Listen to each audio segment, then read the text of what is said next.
I'm going to take a couple guesses here on a few of them. I think Deathloop is going to be on here. Well, actually, no. This might be going in the opposite direction of giving low scores to great games. Okay, if it's that, then the water one, obviously, that's a given. What are some other, like, really alarming ones?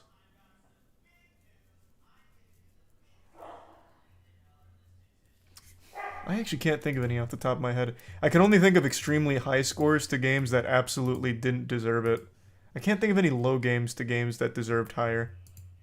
Video game journalists. Inscrutable folk, but in many ways, we should be thanking them, because every now and then, usually fighting amongst ourselves to call a brief truce, congregate around the dislike button, and fight back against a common enemy. And with IGN being the poster child for bad video game journalism, I thought I'd create this list of the top 10 most disliked IGN reviews of all time.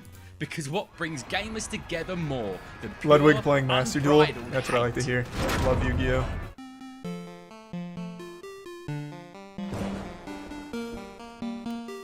So, coming in at number 10, we have their review of Call of Duty Black Ops 3 from 2015, sitting at a respectable 19,000 dislikes. Why? That's not bad for IGN. IGN once again gave a Call of Duty game a stupidly high score of 9.2 out of 10, with 0 cons. If it has no cons, why not give it a 10 then? See? To be fair, and I will never go to bat for IGN, but to be fair, just because there's no complaints doesn't mean the game is like a masterpiece or perfect. Like, I do disagree. Like, if you can't think of anything negative, then that means it's perfect. No, it doesn't mean that. Like, it's great at everything it does, but it doesn't mean it's like the perfect product everyone's going to love. A 10 then. See, not only do we get angry when IGN rate a game too low, we get just as angry when they rate a game too high. I don't remember Black Ops 3 being bad. Franchise like Call of Duty, which releases the same boring game year after year, and IGN keeps giving them 9s out of 10s. And what really pisses on our chips is when they rate games that are clearly more innovative, original, with better mechanics, graphics and gameplay lower than the latest Call of Duty game. So keep this score in mind as we move on down the list.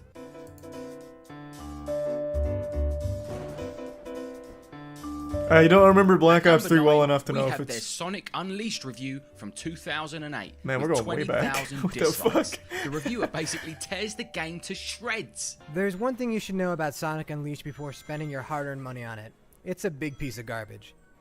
Big piece of garbage. Indeed, it's games like this that make reviewers rethink their lives. Now, it's I not have a that theory bad. When it comes to Sonic games. It's fine. Someone at Sega hates the Hedgehog with all his might, and he's going about trying to sabotage the franchise with these awful games. Yet he still ends up somehow giving the game a 4.5.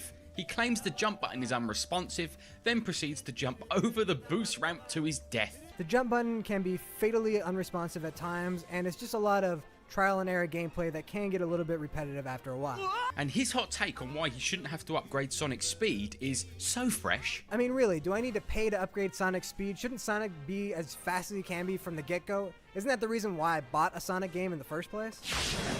Oh, and you can cleanse people's souls by taking pictures of them.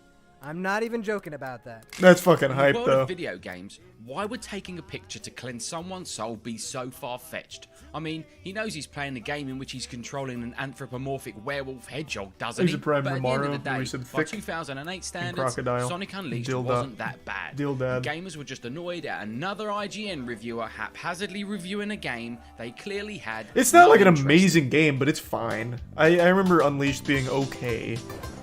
Like, I didn't hate it.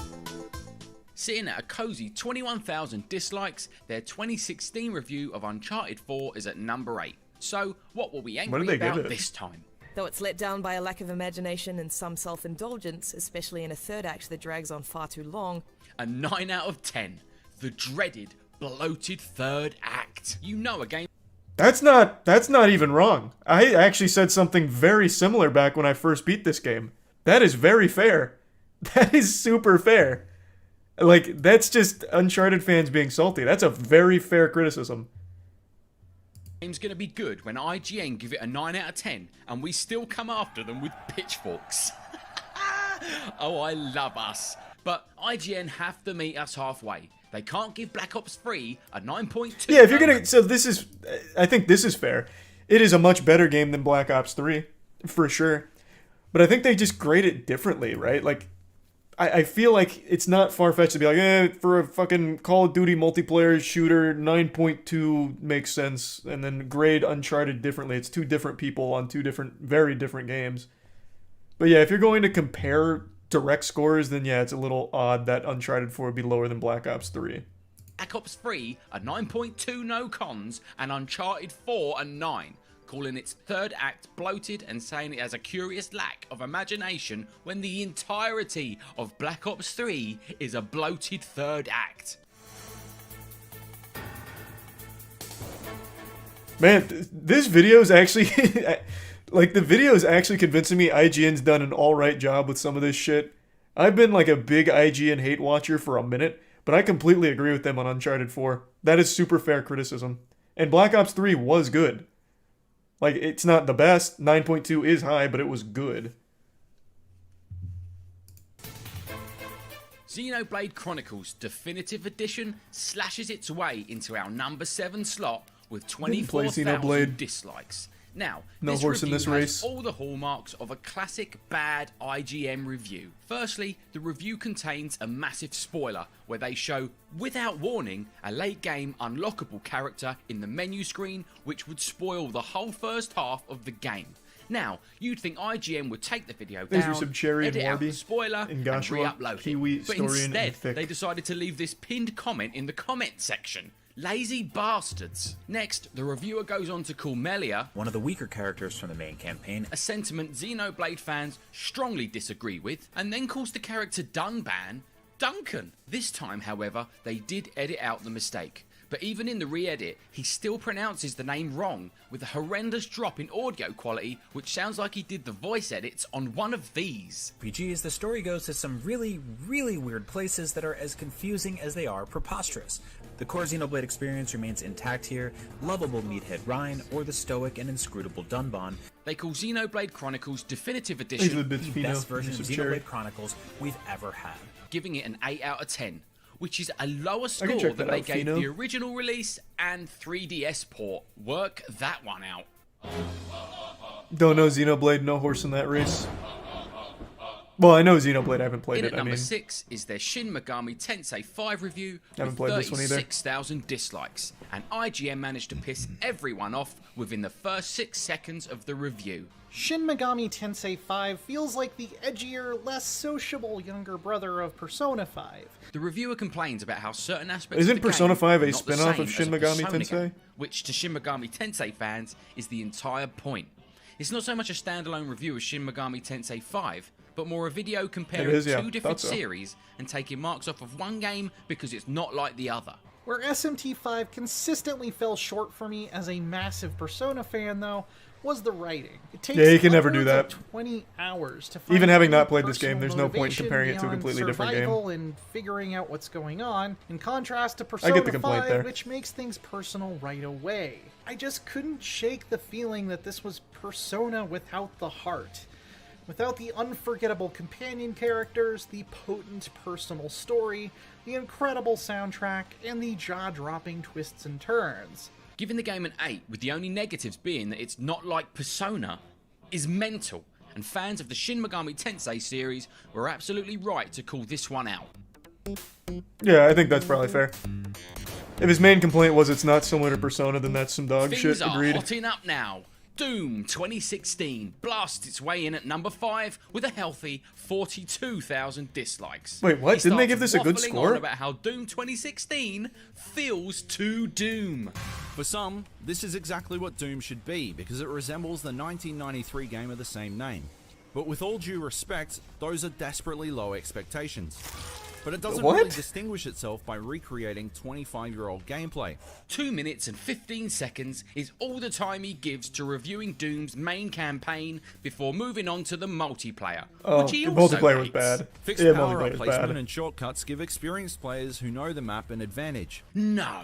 Really? Do you mean to tell me that if players learn the maps and best weapon locations, they have an advantage? This makes the decision to the multiplayer was bad. That's fair. A Call of Duty style leveling system that much stranger, because it gives experienced players another leg up with access to better weapons and more powerful demon runes. So experienced players that put more time and effort into the multiplayer. No, it's even a multiplayer genre.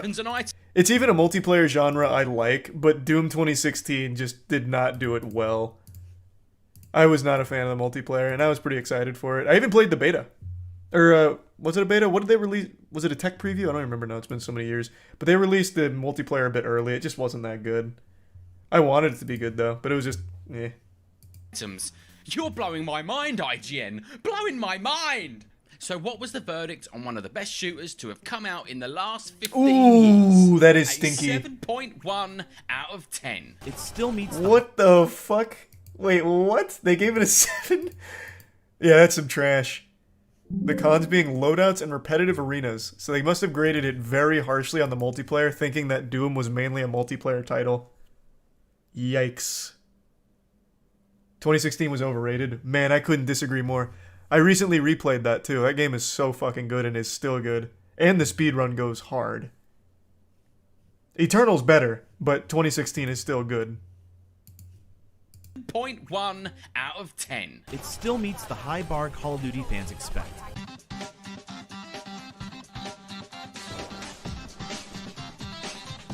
Amazingly, we have a tie at our number 4 spot between two different Pokemon game reviews. Pokemon Alpha Sapphire Omega Ruby and Pokemon Sword and Shield. Oh, they gave Sword and Shield a great score, didn't they? 5,000 dislikes. And believe it or not, Sapphire Ruby is probably the most infamous review on this list because it gave birth to the most popular IGN meme, Too much water. Yeah. It's not a new complaint, but the Hoenn region is still imbalanced type-wise, heavily favoring water Pokemon. It's especially noticeable in Alpha Sapphire since the villainous Team Aqua uses a lot of water types. It just feels like there are water Pokemon in nearly every battle, and I have an overleveled Pikachu to show for it. You also have to navigate many bodies of water, which makes much of the late game incredibly tedious. Other than saying the game has too much water and too many hidden moves, she doesn't seem to have anything else negative to say about the remaster. I didn't play the remaster. As understanding and compassionate as they may be, we're just perplexed as to why having too much water would have such a heavy effect on the overall rating of the game, which the reviewer gives a 7.8. So politely picking up their pitchforks, that might be a fair overall score. Couldn't tell you I didn't play it. Review Stupid complaint though. A meme so powerful it now completely embodies the entire bad video game journalism topic. Right, onto Sword and Shield. Same nostalgic. This was bad. I remember this one. Victim to getting stuck in the past. It streamlines and fixes many of the series' long-running problems, from excessive tutorials to the tedium of navigating random encounters. Simply put, Sword and Shield are the best Pokemon games I have ever played, and I've played them all. Big words from IGN there. It seems that some people like this game and some people think it's an absolute underwhelming letdown. But it's no question that everyone was expecting the second Pokemon game on the console to look much better than it did, and include all pre-existing Pokemon, which it didn't, causing the whole Game Freak lied controversy. When they said the reason why they're not including all pre-existing Pokemon was because they were remaking character models and their animations, not just and then the community ended up doing it for them. Games. Then a Reddit post surfaced showing allegedly leaked data mined comparisons of Sword and Shield's character models alongside character models from older games that seemed to completely contradict what Game Freak had previously said, aka Game Freak lied. So I think we're not just seeing people disagreeing with IGN's stupidly high score for another God, Pokemon yeah. game. That I still think Sword and Shield is by far the worst Pokemon games like ever made, and that's saying something when most of them for the last like 12-15 years have been super lazy. Well, that's not fair. 15's too long. The last like 10-ish years have been super lazy. Sword and Shield somehow is all the laziness you'd expect from Game Freak and half the content as older titles. It's so bad. I couldn't stand it. I couldn't fucking stand it. I think I gave it a 50 on the moist meter. I can't quite recall, but I was really upset by it. but also protest dislikes after feeling they had been lied to by the developers, and IGN hilariously getting caught in the crossfire. Gotta love it. Use the bits, Nelly. All Pokemon games have been the same for a decade. They were for a while, but they tried something new with Arceus, and while it wasn't like a full hit, it wasn't a full miss either. They're going in the right direction. I think Arceus has good ideas that they need to flesh out. But for the first time in a long time, Game Freak's finally trying something different. Like, drastically different, that is, as opposed to just the same formula they've worn out. Cruising its way into our number 3 slot is their review of Days Gone from 2019 with 50,000 dislikes. What did IGN do now? Well, first off, this is the same reviewer that gave Uncharted 4 with its bloated third act a 9. So she was already on the Sony fanboys' naughty dog list. And boy howdy, she pulled no punches here, giving this game Days sucked. Gone this game was fucking 6.5, trash on release. Calling it absolute bloated trash. as well. Days Gone ultimately feels bloated. It's like fucking a movie trash. That goes on for an hour longer than it needs. I know they made to it better or over should time, have. but this is release. It was terrible. There's definitely a good game in here somewhere. You can feel it in the crunchy combat and when running from an enormous freaker horde. Some fine-tuning and editing could have removed the tedium and highlighted what makes this game unique and interesting. But Days Gone rides strictly down the middle of the dusty road and never finds its rhythm. Now, the general consensus is that the game is pretty good, and I think gamers felt the 6.5 was unjustified and found some of the reviewers' criticisms disingenuous. Like here, for instance, when she criticises the bad writing. Which Days Gone insists on telling largely through tedious, barely interactive flashbacks of him and his wife. The dialogue's pretty bad. But only if you promise to ride me as much as you ride your bike. On the face of it, you'd think the reviewer God, has I forgot how fucking Out of stupid the context, game was. That line does seem really cringy. Jesus. But earlier on in the game, Deacon's wife Sarah specifically asked Deacon not to say that line at their wedding, only to surprise him by saying it herself. The reviewer also hits us with... It doesn't change anything, it's still stupid. Deacon can also unlock a slow-mo ability early on, which makes no sense for a biker, but it allows you to relieve the pressure for a moment if you get overwhelmed. It's a game with guns. What on earth is she blathering about? Why should riding a bike stop us from having a slow motion ability in our zombie shooting game? Because Days Gone's missions suffer from repetition across the board. Oh, what's that, IGN? You don't like repetitive missions? Then why did you give the 888th Assassin's Creed game a 9.2 only 6 months earlier? See, that's why this is what I thought the video would focus on. They give extremely high scores to games that are just truly mediocre. The ones here is like offending fanboys of a title, like Days Gone. That game was absolutely fucking miserable on launch. It was so bad. So bad. Like her review was far more generous than I would have been. It's most disliked? Yeah, I know. But I didn't realize it was just going to be these. I thought more people got mad about this. As opposed to, Days Gone's not a 6.5, it's a 7. What did I give it? I couldn't finish it. I couldn't finish Days Gone to even Moistcr1tikal. It was too fucking boring and bad. And broken. A lot of people forget how broken that game released. I couldn't finish it. I hated it. I didn't even Moistcr1tikal that shit. It was a Prime Vigilante, the resub. Ray. Give me 1 second though. I gotta pee real quick. I'll be right back.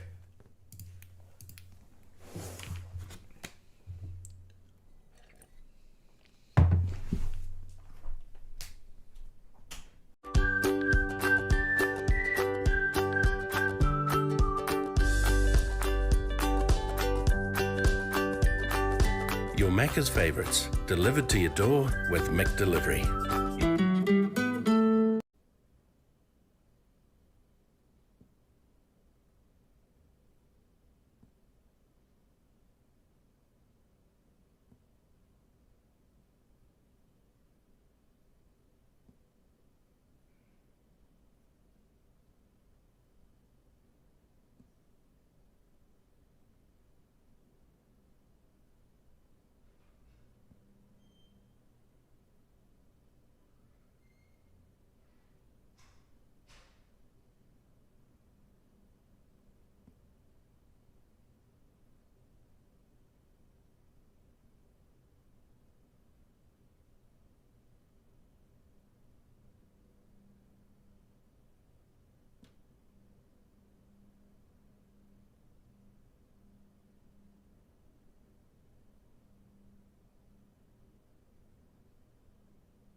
I'm back.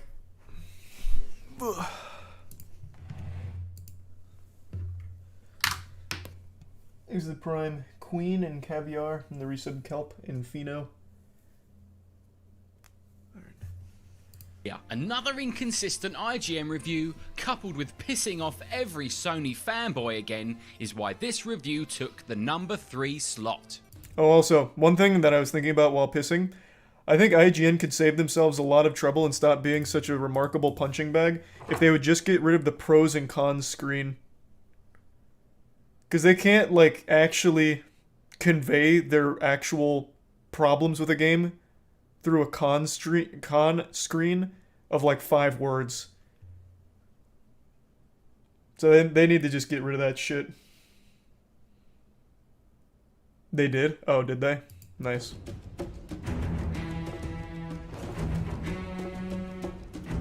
Unbelievably, at number 2, we have a 3-way tie.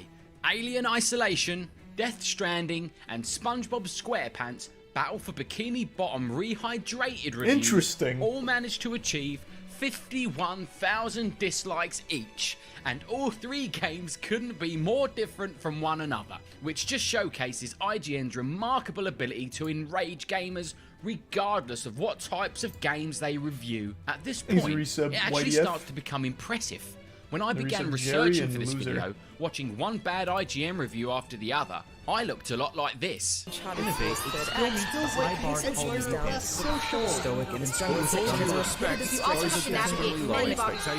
But by the time I got to the end, on finding out that they'd managed to reach 51,000 dislikes on 3 separate occasions, the agony and pure frustration started to melt away, replaced by amazement and a cheerful, bubbly, light-hearted sense of childlike wonder. So, how did IGN manage to rack up 153,000 dislikes across 3 reviews? Well, a good start would be giving Alien Isolation a 5.9 out of 10. But when the genuine scares of being hunted by an unstoppable predator are so diluted by repetition and padding, Isolation's epic length really does work against it. Oh, that's real bad. Someone is going to make an incredible Alien video game that checks every box. But sadly, Isolation is not in. Needless to say, gamers were outraged, and judging by the comment section, still are. And rightly so. It's one of the most atmospheric, tense, yeah, that is like actually one of the better horror games ever made. Even 8 years after its release, it's still better than most, if not all, of the crappy horror shovelware games you'll come across today. And it didn't help that IGN gave Goat Simulator an 8 out of 10 6 months again, earlier. You can't keep comparing 2 wildly different reviewers and wildly different games and their scores. That is an actual nothing burger. But yeah, this is a terrible, terrible, terrible review for Alien Isolation.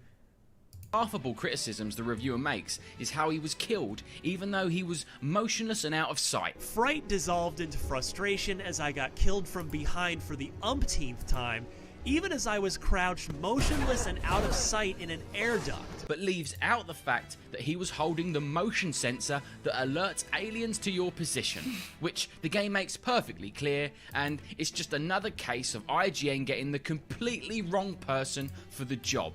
A mistake they also made with their review of Death Stranding, which they gave a 6.8. Certain landmark games in recent years... a little low, but I agree. I didn't really like Death Stranding. I loved the atmosphere. I even liked a lot of the narrative, as confusing, convoluted, and messy as it was. I just thought the game overall was fucking miserable to play. A game I will never ever even remotely consider touching again. You gave it a 50? I don't think I gave it a 50. I thought I gave it a 70. I'm going off memory. I might have given it a 60. I think I was in the 60 to 70 ballpark. I can't fully recall. It's an absolute terrible game from a gameplay perspective. There's nothing fun about it. There's nothing enjoyable about it. And the tedium isn't there as like a lesson or a deeper meaning. It's just tedium for the sake of tedium. Fucking hated it. Hated the gameplay. Legend of Zelda Breath of the Wild and Red Dead Redemption 2 have managed to successfully tread the line between the rigidity of realism and the exhilaration of pure escapism. Death Stranding possesses similarly lofty ambitions, inventive ideas, and a sprawling, spectacular map, but it's all been saddled on a backbone made of repetitive mission design and arduous traversal that simply can't support its weight over Tier 1 yummy in the prime, Tony. This review apparently isn't for everyone. Perfectly balanced. This man plays RuneScape and thinks Death Stranding is boring? Yeah, but I'm under no delusion that RuneScape is fun. At all. It's not. Maxing is one of the most miserable things I've ever done in my life. I don't defend the RuneScape grind. Quite the opposite. And now you're really grasping at straws. Death Stranding is straight up fucking miserable to play. And, you know, in fact, I compare it a lot to RuneScape. Tedium for the sake of tedium. Grinding, rune crafting, I think I've spent the better part of like 250 hours over the last 2 months on rune crafting. And that's how it feels in Death Stranding. Just point A to point B a million fucking times, traversing slowly, maybe setting up your zip lines to make it a little bit quicker, but not by much. I set up an elaborate network of zip lines to try and make it quicker in my playthrough, and it didn't improve it much. It's just fucking miserable to play. But there always was at least somewhat of a payoff with a really interesting world and story to it. Everyone. And it's definitely a game you have to be in the right mood and frame of mind to play. Which, if you are, there's no doubt you'll find the 6.8 score absolutely ridiculous. And even if the game's not for you, I'm sure you'd still be able to appreciate that Death Stranding is a truly unique AAA one-off experience from one of gaming's living legends, Hideo Kojima. And lest we forget, in the very same month, in the very same year, they gave Pokemon Sword and Shield a 9.3 out of 10. Okay, last game in this three-way tie. SpongeBob SquarePants Battle for Bikini Bottom Rehydrated. How is it even possible to get 51,000 dislikes on your review of a remake of a 17-year-old mediocre SpongeBob SquarePants platformer that PS2 kids remember fondly?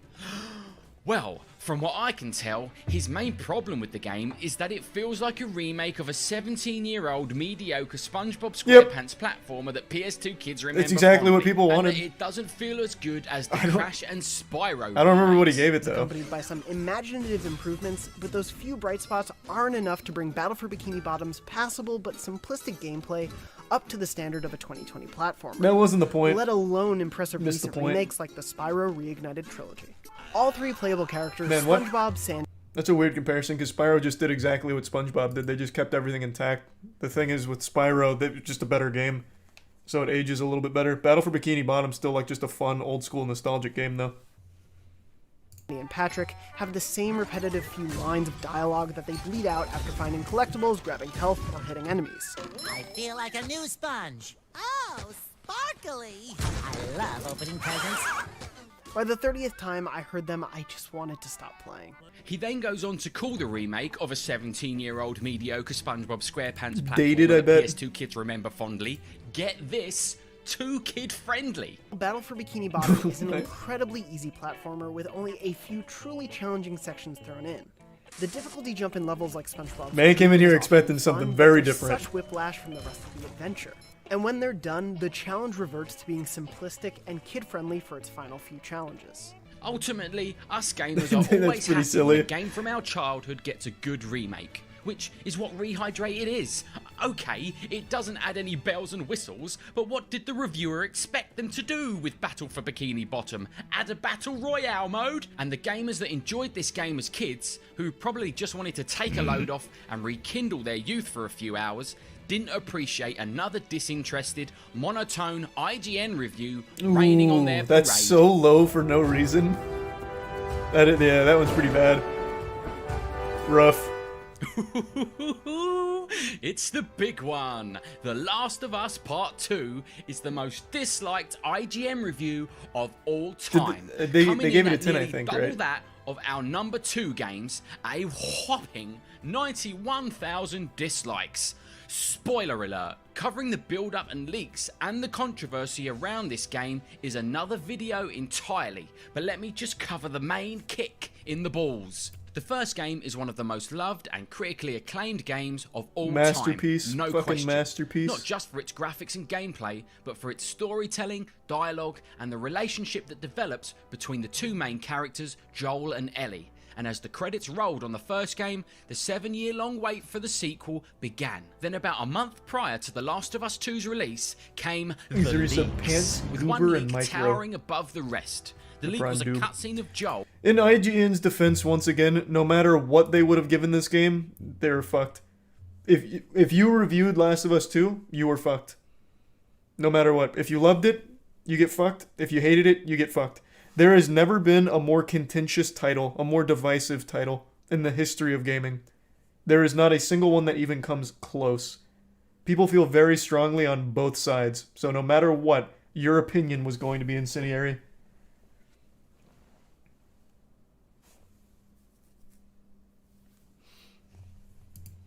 The main character from The Last of Us getting his head caved in by an athletic woman with a golf club. Needless to say, fans of the series were stunned.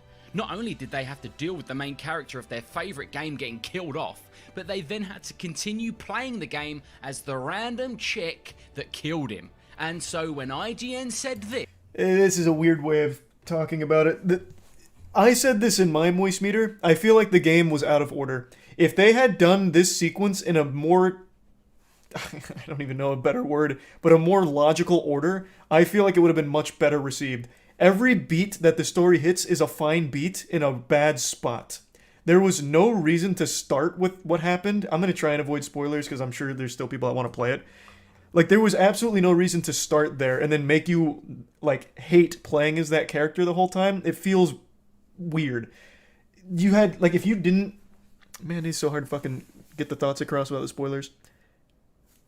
Point being, they had a lot of moments that they could have put at the front and had a much more cohesive story that would be a lot more sensical for how it all plays out. And it would have been a lot better received. But they went like whole hog immediately. No, I'm not even just talking about the Joel stuff. Getting into spoilers again. They spend a lot of time with the Joel and Ellie flashbacks, like sprinkled throughout randomly. They could have front-loaded those flashbacks more towards the start before the Joel death.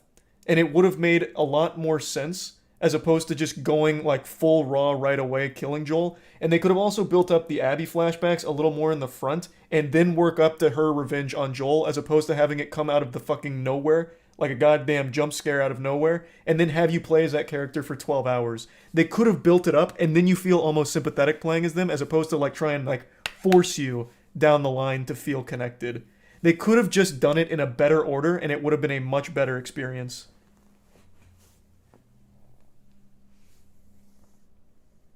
And that's what I said in the Moistcr1tikal too. Like, it just felt out of order. But while Part 2 is a thrilling adventure, it still makes time for a stunning, nuanced exploration of the strength and fragility of the human spirit. The PlayStation 4 has one of its finest exclusives in one of the generation's best games. Personally, I only liked the first game. I mean, it was brilliant, don't get me wrong. No need to dislike this video. Wouldn't that be ironic? But once I finished it, I didn't feel the need to ever play it again.